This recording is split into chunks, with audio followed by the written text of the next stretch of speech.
பிளாட்பாரத்தில் தூங்கிக் கொண்டிருந்த 7 மாத பெண் குழந்தை கடத்தப்பட்டு பாலியல் வன்கொடுமை செய்யப்பட்ட சம்பவம் பேரவலத்தின் உச்சமாய் நாட்டை மீண்டும் ஸ்தம்பிக்கச் செய்திருக்கிறது.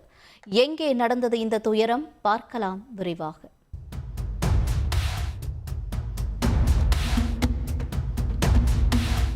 பெண் மருத்துவர் பாலியல் வன்கொடுமைக்கு ஆளாகி கொலை செய்யப்பட்ட அதிர்ச்சியின் தாக்கம் இன்னும் தணியாத கொல்கத்தாவில்தான் இந்த அடுத்த கொடூரம்.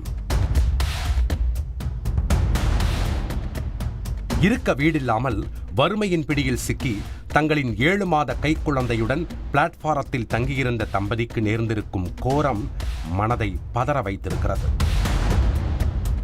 பிளாட்பாரத்தில் தூங்கிக் கொண்டிருந்த தம்பதியின் 7 மாத கைக்குழந்தையான பச்சிலம் பிஞ்சை 35 வயது இளைஞர் ஒருவர் கடத்திச் சென்று பாலியல் வன்கொடுமை செய்திருக்கிறார்.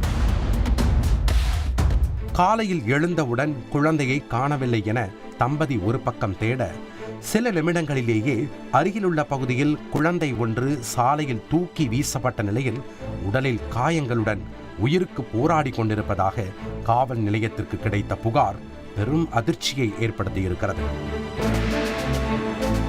சில மாதங்களுக்கு முன் பணியில் இருந்த பெண் மருத்துவர் மருத்துவமனைக்குள் புகுந்து பாலியல் வன்கொடுமை செய்து கொல்லப்பட்ட ஆர்ஜி கர் அரசு மருத்துவமனையிலேயே குழந்தை உயிருக்கு ஆபத்தான நிலையில் தீவிர சிகிச்சை பிரிவில் அனுமதிக்கப்பட்டிருக்கிறார். நாட்டை ஸ்தம்பிக்கச் செய்து கொல்கத்தாவை நிலைகுலையச் செய்திருக்கும் பெண் மருத்துவர் கொலையால் பரபரப்பாக இருக்கும் சூழலில் பெற்றோருடன் பிளாட்பாரத்தில் தூங்கிக் கொண்டிருந்த 7 மாத கைக்குழந்தை கடத்தி பாலியல் வன்கொடுமை செய்யப்பட்ட இந்த சம்பவம் மக்களை அச்சத்தில் ஆழ்த்தியிருக்கிறது. இந்த பேரவலச் சம்பவத்தில் குற்றவாளியை போலீசார் கைது செய்து சிறையில் அடைத்திருக்கும் நிலையில் தொடர்ந்து இதன் பின்னணி குறித்தான விசாரணையும் தீவிரப்படுத்தியிருக்கின்றனர்.